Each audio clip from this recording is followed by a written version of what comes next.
show you how to use Clipchamp. The first thing you're presented with are the options. We're going to look at screen recording here. You can click on Start Screen Recording and you'll be then provided with the options.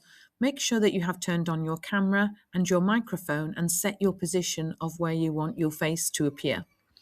Once you have done that, you can choose whether to open with a window or with one of the tabs from your web browser. Once you have finished, you are then able to record whatever happens on your screen.